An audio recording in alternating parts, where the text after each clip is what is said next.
ଆଜ୍ଞା ହଁ, ଆମେ ସମସ୍ତେ କାର୍ତ୍ତିକ ମାସକୁ ଧର୍ମ ମାସ, ପୁଣ୍ୟ ମାସ ବୋଲି ମାନିଥାଉ।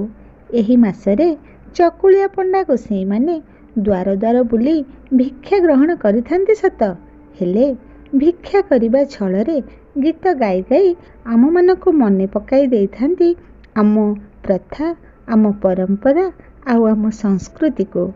ଦୀପାବଳିରେ ବଡ଼ ବଡ଼ୁଆଙ୍କୁ ଡାକି ତାଙ୍କର ଆଶୀଷ ଭିକ୍ଷା କରିବା କଥା।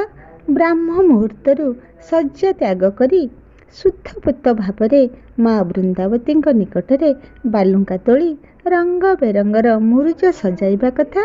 କାର୍ତ୍ତିକ ପୂର୍ଣ୍ଣିମା ଦିନ ଡଙ୍ଗା ଭସାଇବା କଥା।